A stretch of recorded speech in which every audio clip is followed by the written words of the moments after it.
Hello, welcome to அன்புடன் Priya. So இன்றைக்கி இந்த வீடியோவில் எதை பற்றி பார்க்க ஹேர் மாஸ்க். இந்த ஹேர் மாஸ்க் எப்படி பண்ணுறது, எப்படி நான் எனக்கு அப்ளை பண்ணேன், எப்படி எனக்கு இன்ஸ்டண்ட்டாக ரிசல்ட் வந்துச்சு, எல்லாத்த பற்றியும் இந்த வீடியோவில் ஷேர் பண்ணியிருக்கேன். இந்த hair mask 5 key ingredients use பண்ணியிருக்கேன். எல்லாமே உங்கள் கிச்சன்லேருந்து ஈஸியாக எடுத்துக்கலாம். சப்போஸ் உங்களுக்கு ஏதாவது ஒரு ப்ராடக்ட் இல்லைனாலும் பரவாயில்ல, அதை ஸ்கிப் பண்ணிவிட்டு மற்ற ப்ராடக்ட்ஸ் யூஸ் பண்ணி இந்த மாஸ்க்கை யூஸ் பண்ணலாம்.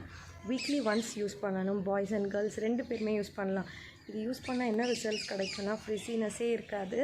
இன்ஸ்டண்ட்டாக ஹேர் ஸ்மூத்தாகவும் சாஃப்டாகவும் ஹைட்ரேட்டிங்காகவும் இருக்கிறத கண்டிப்பாக நீங்கள் ஃபீல் பண்ணுவீங்க. நான் கண்டிப்பாக சொல்ல மாட்டேன் இந்த ஆட்லலாம் வரும் இல்லையா, சில்கியாக இருக்கும்னு அப்படின்னு சொல்ல மாட்டேன். பட் கண்டிப்பாக மேனேஜபிளாக இருக்கும்.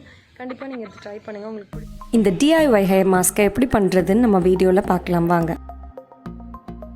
1 கப் கர்ட் தயிர் எடுத்திருக்கேன். இந்த தயிர் எதுக்கெல்லாம் ஹெல்ப்ஃபுல்லாக இருக்குதுன்னா, நம்ம ஸ்கேல்பில் உள்ள டர்ட்ஸ் எல்லாம் க்ளீன் பண்ணுறதுக்கும் ஆன்டி பாக்டீரியல் ப்ராப்பர்ட்டியாகவும் இது ஹெல்ப். டேண்ட்ரஃப் இருக்கிறவங்களுக்கு டேண்ட்ரஃப் இருக்காது, இச்சிங்கும் போயிடும். நான் 1 கப் திக்கான கர்ட் எடுத்திருக்கேன். ஃப்ரெஷ்ஷாக ஒரு ஆலோவேரா பிளான்ட்லேருந்து ஜெல்லை எடுத்து மிக்சியில் கிரைண்ட் பண்ணி ஜூஸாக எடுத்து வச்சுருக்கேன்.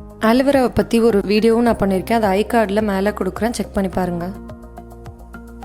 ஒரு எக்லேருந்து ஒயிட் மட்டும் எடுத்திருக்கேன். இது one of the super ingredient for hair. 2 tablespoon of vitamin E oil எடுத்துக்கலாம். நான் இன்னைக்கு கேப்சியூல் யூஸ் பண்ணியிருக்கேன். இந்த மாஸ்க்கு ரொம்பவே முக்கியமான ஒரு இன்க்ரீடியண்ட்டில் கோகோனட் ஆயிலும் ஒன்று. நான் இந்த மாஸ்கில் கம்மியாக தான் யூஸ் பண்ணியிருக்கேன், பட் நீங்கள் கூட கொஞ்சமே யூஸ் பண்ணிக்கலாம். ஆலோவேரா ஜூஸ், எக் ஒயிட் எல்லாமே ரொம்ப லிக்விட் கன்சிஸ்டன்சியில் இருக்கிறனால தான் நம்ம யோகட் ரொம்ப திக்கான யோகட் எடுக்கிறோம். அதை நல்லா பீட் பண்ணணும். ரொம்ப நேரம் டைம் எடுக்கும், கொஞ்சம் பொறுமையாக தான் பண்ணணும். அன்டில் நம்ம அது க்ரீம் கன்சிஸ்டன்சி வர வரைக்கும் பீட் பண்ணணும்.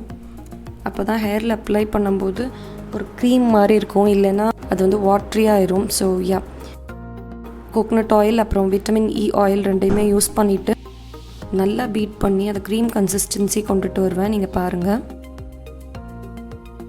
ஆல்மோஸ்ட் 5 minutes நான் பீட் பண்ணி இந்த கன்சிஸ்டன்சிக்கு எடுத்துகிட்டு வந்திருக்கேன்.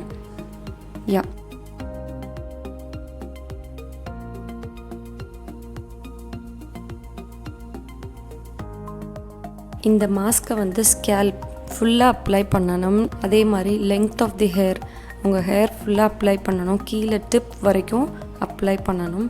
அப்ளை பண்ணிவிட்டு நல்லா ஸ்கேல்பில் மசாஜ் பண்ணணும். பண்ணிவிட்டு 1 hour அப்படியே விட்டுடுங்க. 1 hour கழித்து மைல்ட் ஷாம்புவால் ஹேர் வாஷ் பண்ணுங்கள்.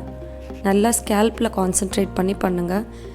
ரூட் டிப் ஆஃப் த ஹேரில் ரொம்ப ஷாம்பு யூஸ் பண்ணாதீங்க. உங்களுக்கு ரிசல்ட் கண்டிப்பாக தெரியும். பாருங்கள் என்னோடய ஹேர் எப்படி இருந்ததுன்னு. மோஸ்ட்லி என்னோடய ஹேர் இவ்வளோ சாஃப்டாக இருக்காது, ஃப்ரிஸியாக இருக்கும், ரொம்ப மேனேஜபிளாக இருக்காது. பிடிச்சிருந்தா எனக்கு கமெண்ட் பாக்ஸில் சொல்லுங்கள். இது போல் நிறைய வீடியோஸ் பண்ணுறேன். தேங்க்யூ ஸோ மச் ஃபார் வாட்சிங். ஹாப்பி ஹேர் டே.